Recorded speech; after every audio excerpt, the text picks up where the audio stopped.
Hey, Blastland community, hello and welcome to another episode of the Walk and Talk podcast we have. And we have today a very, very special guest. And I will not take the chance to greet our wonderful guest, Lucia Conconi, in Italian language. And then we begin the official podcast, of course, in English. Lucia, benvenuti a Blastland Podcast.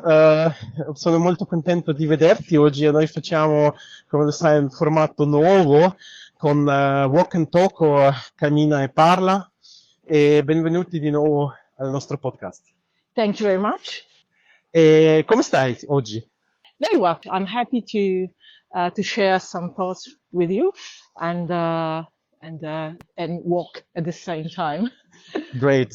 Guys, to all our listeners of Blastland Podcast, we are walking today with Lucia in the wonderful city of Zurich along the small river. I don't even know the name, to be honest with you, of this mini river here under the bridges. It's very calm. You will hear a couple of noises in behind, but these are the noises of the wonderful and great city of Zurich in Switzerland. Lucia, you know, we have a tradition, it's almost a real tradition to start every podcast with some kind of icebreaker. And in your case, of course, I could not afford not doing it and relating to the wonderful and great Formula One. And the question is, if you would right now have a chance to go to teleport yourself to a Grand Prix location, where would you go? Oh, it's a difficult choice. There are a lot of nice location and nice racetracks, so it's difficult. It's very difficult to choose because every time I was going to a new racetrack, I found anyway the countries, the people. So it seems to be unfair to choose. Maybe I quite like Barcelona because it's a racetrack I know also very well. I've been there several times, but it's very difficult to choose with all the others. That's a very diplomatic answer. Lucia, let me provoke you another time. Talking about the Formula One teams, is there a favorite in your life where you would point out, I love Ferrari or Renault or Sauber, or you love all of them? I know it's quite a provocative question, but Yes. maybe you have a favorite one. No, I have again to say that it's a great racing. It's a great engineering racing as well. Mm-hmm. So I think I personally like Formula One. I like all the other series as well because it's all interesting. It's interesting to shift perspective on different cars as well. In racing, you have the engineering side, the sports side, of course, the business, the marketing. They are all different aspects of the same championship, and it's very nice to see all this together. Very interesting, very interesting. We have quite a lot of topics that I would really love to discuss with you today. And but before we talk about those topics, let me ask another question, which I love to ask people when we talk always. Who was Lucia as a small girl? I think probably very lively. Maybe a bit too lively because I was for sure hard work for my mom sometimes, and I was interested in different things. So and I like to be to meet all my friends, and I have friends that I have still, and I met them at the primary school, or so I connected with the people, and I really like to go back sometimes and meet them, and it's we can't believe that. Of course, it was a long time ago. Did you have some, as a small girl or as a teenager, do you have some hobbies and passion back in the days, if you would recall it? What did you like doing as a child? Well, as a child, you like to play, and of course, I was playing also with dolls as well as with some cars maybe, and toy cars. Maybe yes. Huh? So yes, it's a passion that has started when I was pretty young, but it was until I think about the university time when I decided the path, because I was interested again in different things and different jobs. So when I was at the university, then it kind of my passion consolidated in the direction of race cars, and that's what I did. What did you study at the university? So I studied aerospace engineering. Wow. I mean, it's not uncommon. We have a lot of aerospace engineers also in the racing industry. Mm-hmm. So it's quite either from mechanical engineer or aerospace or other technical background, and it's not unusual. Very interesting. And tell me about how many women and men, what is the ratio working in the Formula One space, plus minus?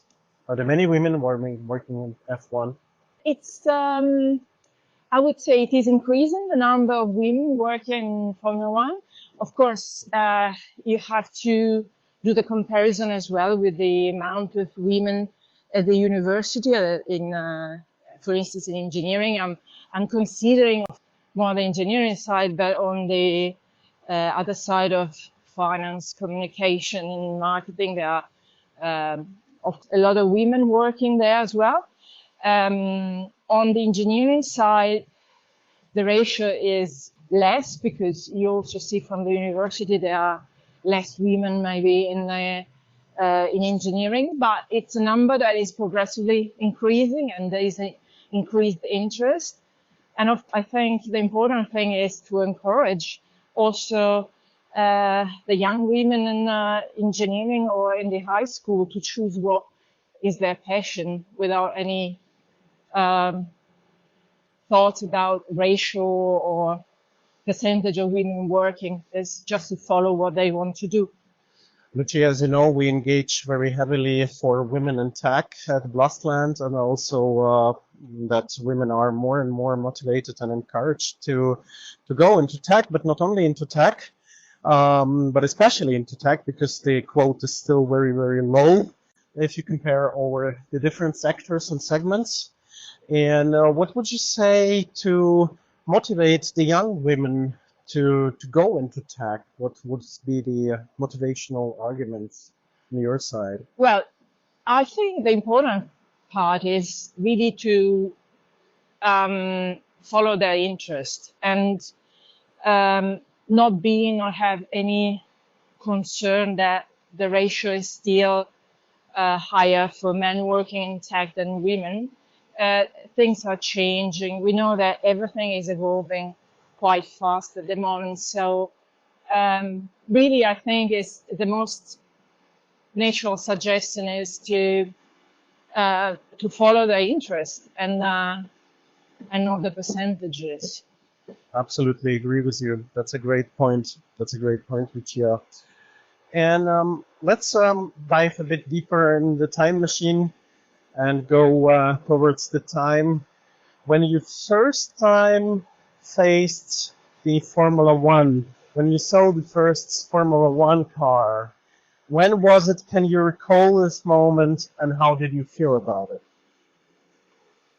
I'm not sure I can recall the exact moment. I think what was always fascinating for me, apart from the engineering competition side, is the fact that you want always to improve the performance, improve the speed of the car, and it's a continuous push towards something better. So this was for me always fascinating. This is a very, very interesting point. This you pointed it out already. This engineering competition. How do the teams, how do the people perceive this when working in the Formula One teams, for one team, for another team? How do they perceived it? How do they deal with that? What are the interesting points? What are the, let's say, challenges for those teams? How did you live it through?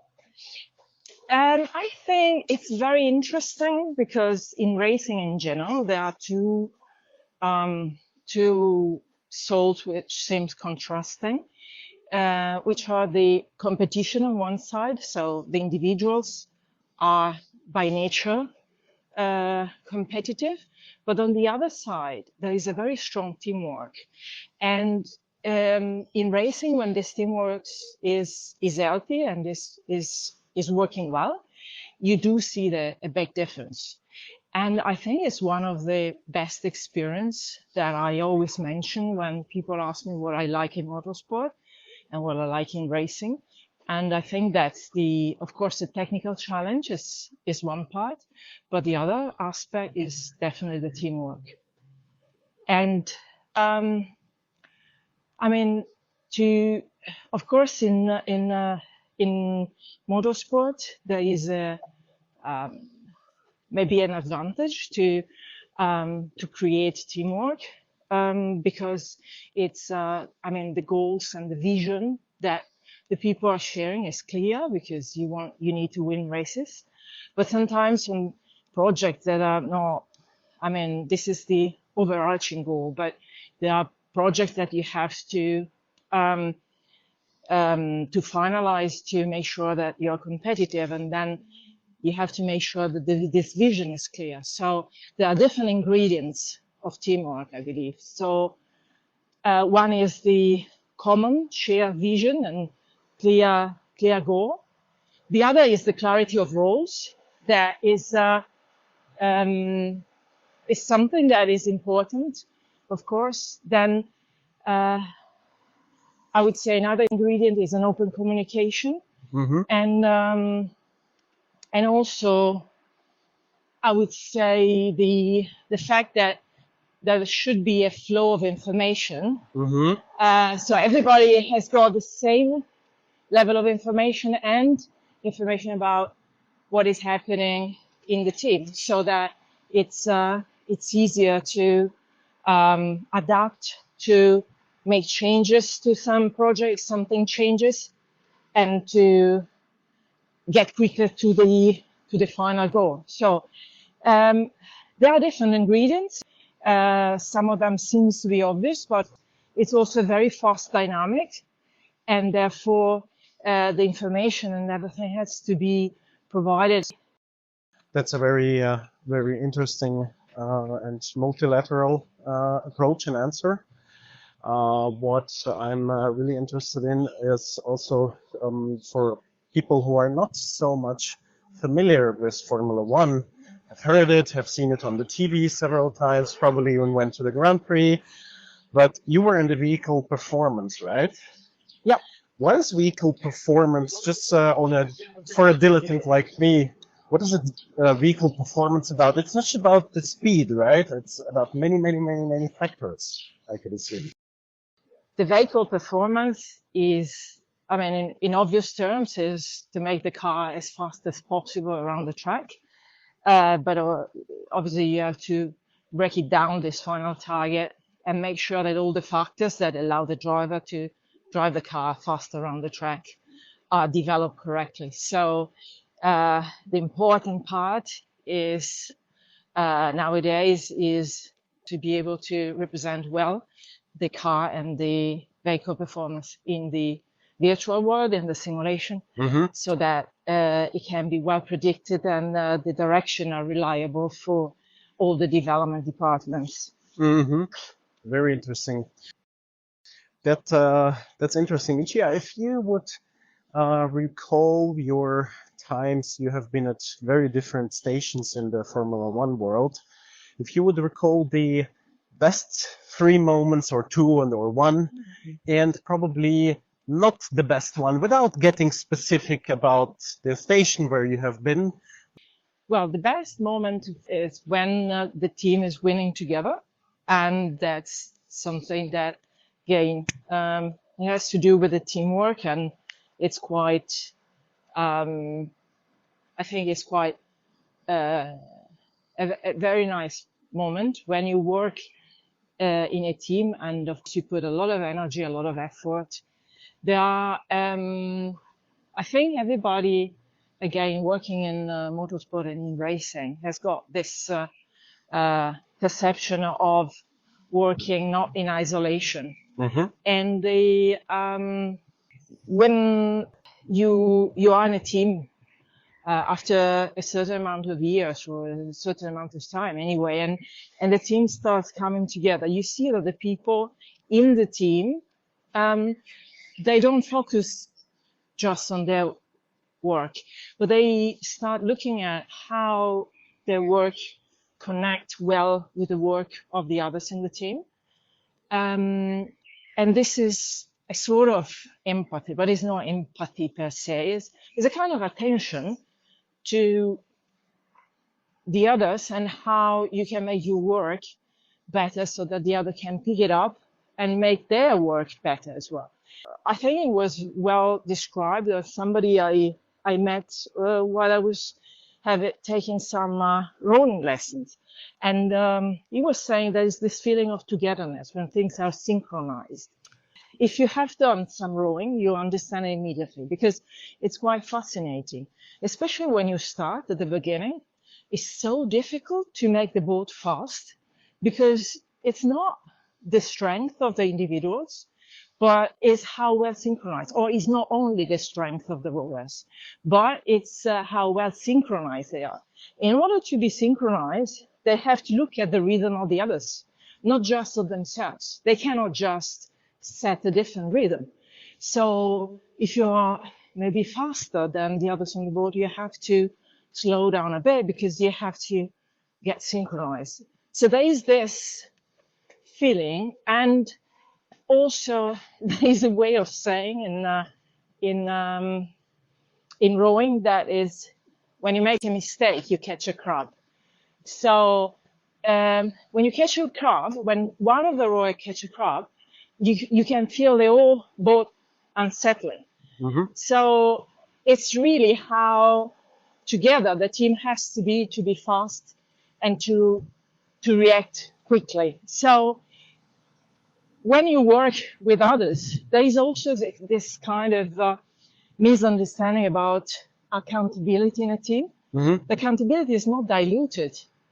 It is, as for the rower, the mistake of just one person would then impact all the others, but is how the team handle this mistake. So it's when you hear saying we win as a team, we lose as a team. It's not that the accountability is diluted. It's just that you handle it in a different way because the team acknowledge that there may be a mistake, but it's you move on and you kind of accept that there are imperfections but this sense of togetherness is still there. So I think it's quite an interesting dynamic. And then if you live and if you experience how quickly you have to respond, because in motor racing you have to respond maybe to a problem and fix it for the next race, or you have found some improvement and you have to bring it for the next race. And in order to make it really fast, then you have to have all the rowers rowing with the same rhythm, and then it's the fastest team you can have. And this is also in terms of, I would say it doesn't apply just to motorsport. I would say it applies to any business, that if you have the people working together and if the team works, then it's a very fast system. It's a very adaptable system because it can react to whatever comes in a quick way.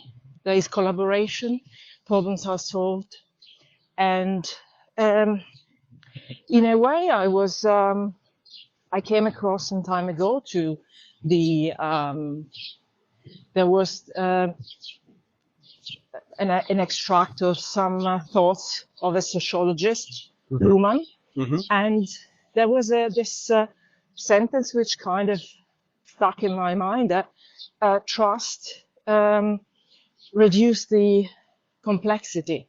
So it is really true within a team. If the member of the team trust each other, then everything seems so simple and it's seamless. So it's really, I think it's really powerful when you can foster the teamwork. And this is, of course, is part of the individuals, part can be trained, like in rowing. Mm-hmm. And it's the importance of how the leaders and the leadership is also setting some of the values and the fairness of the environment and the trust that helps this the team to function so quickly and in such a powerful way. So for me, this is one of the best experience, and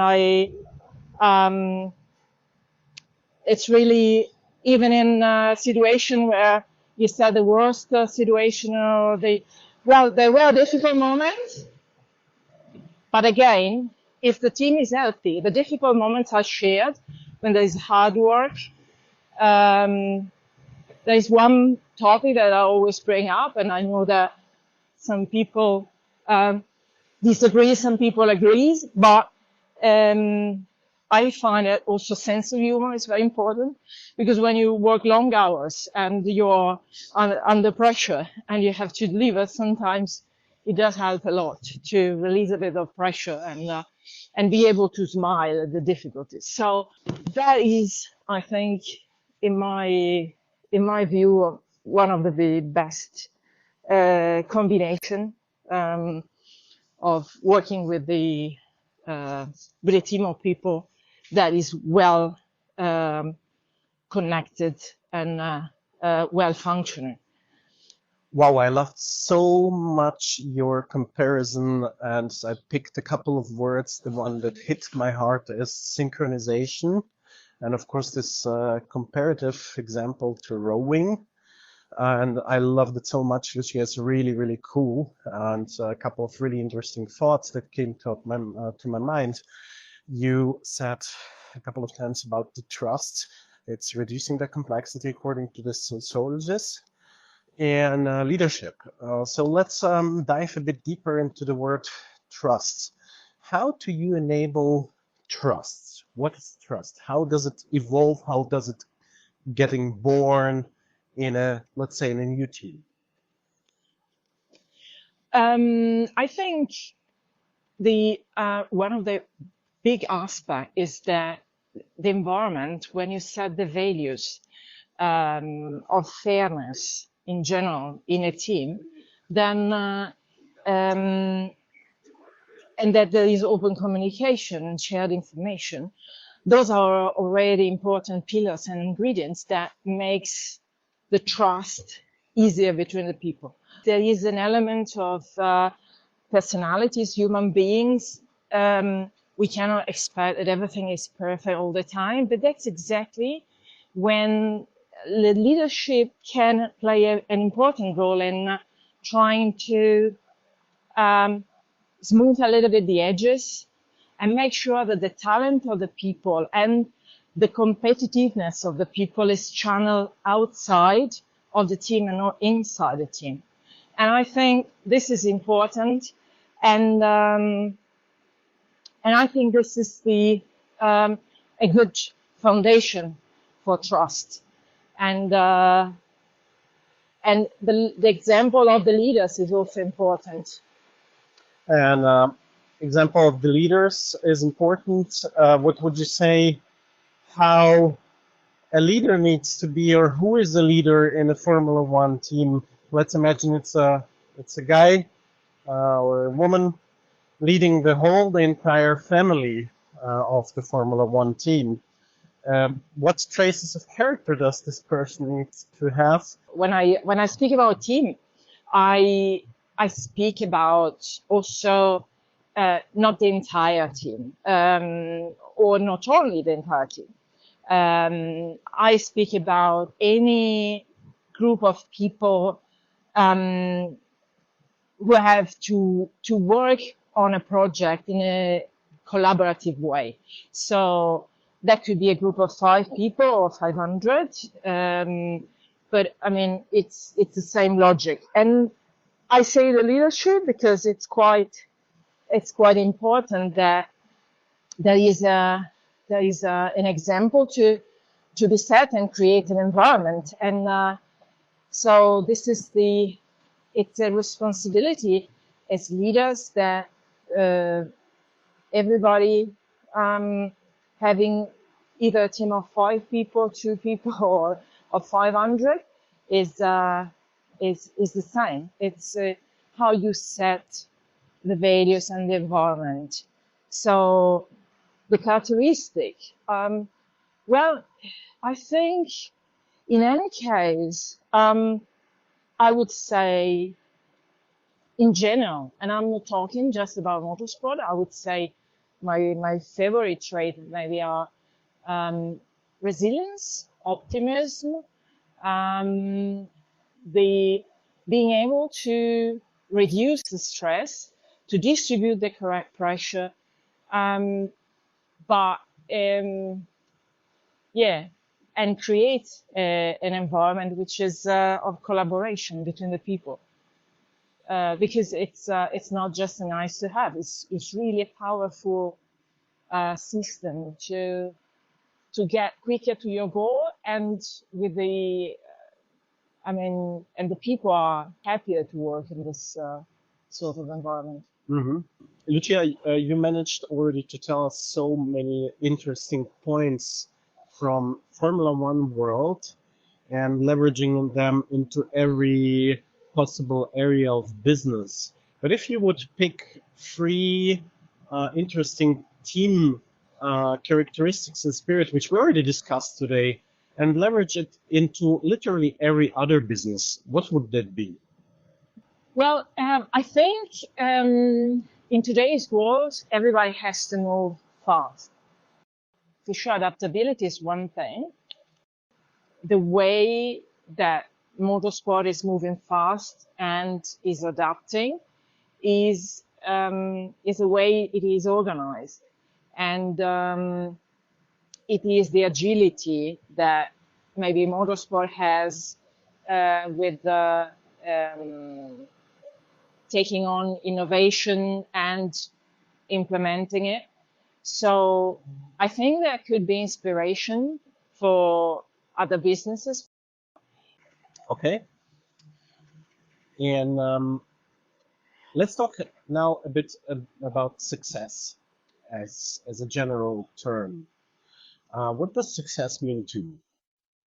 Well, probably going back to what I said initially is that what I like in motorsport is when you manage to improve things, improve the performance, make step forwards. I think this is success, which doesn't mean reaching a specific goal in life, but in my work, I always had a passion for bringing technology, innovation, and methodology and development forward. Mm-hmm. Very clear summary. I have a couple of other questions on a human level. How do you deal with ups and downs? I mean, more with the downs, of course. So dealing with an up is nice, is a nice thing. You are successful, but dealing with a down, how do you deal with that? I think it's, again, in motorsport, the thing is that there are good result and bad result. We are very exposed. In general, it's everybody has access to the results. When there is a negative result, though, is always the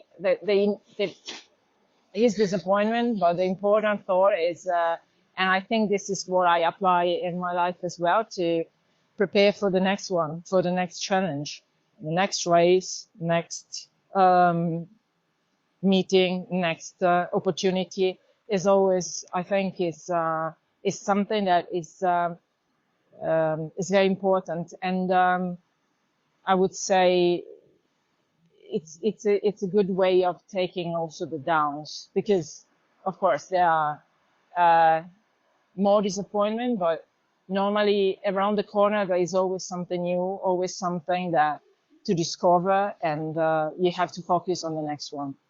I love your approach. Preparing, I never heard it like this. So dealing with the down in waiting and preparation for the next challenge. This is a really, really cool wording. I never heard it like this, Lucia. Really, really cool. Talking about AI, how far are you personally in your personal private life with AI? This is the first part of the question. The second part, and probably that's it for now on AI.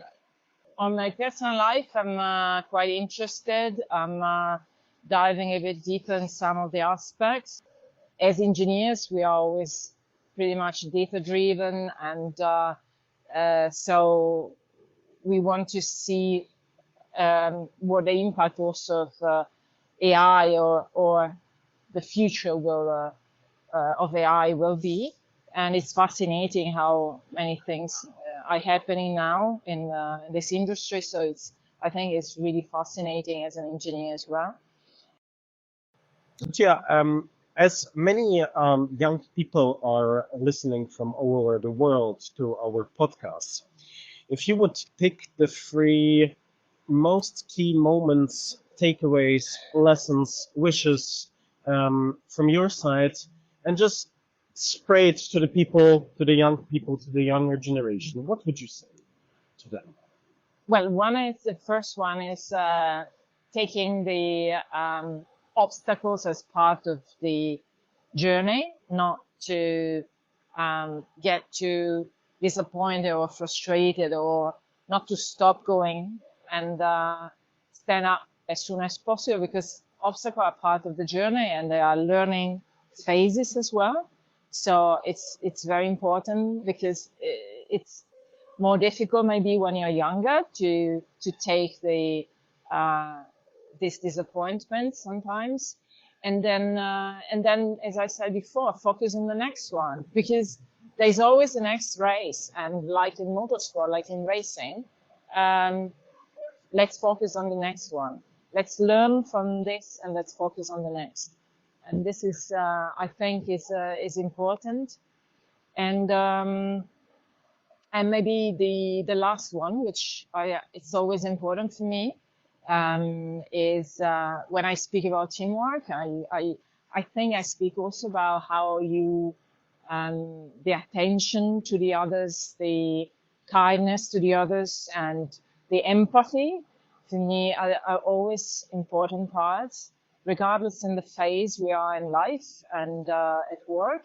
I think this is quite important, and I value teamwork so much, because I think it is a nice expression of how the collaboration between people can be, but it's also very powerful. It's very effective. So for me, it's also the proof that this attention to the others, and translated at work, and this collaboration translates also in high efficiency, high adaptability, flexibility, and very good results. So that's golden advice. Golden advice. Thank you very much. Lucia, is there anything else you want to say to our wonderful listeners from all over the world? Anything you want to say? Maybe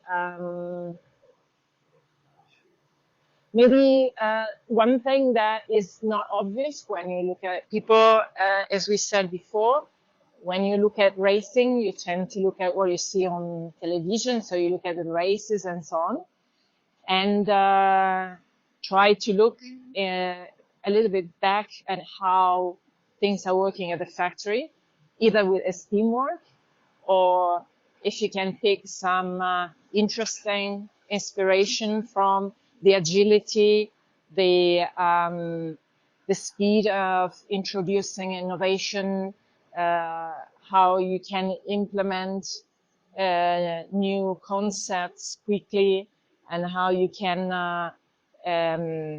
readjust the system as well because the system, when something didn't work on track back at the factory, is immediately readjusted.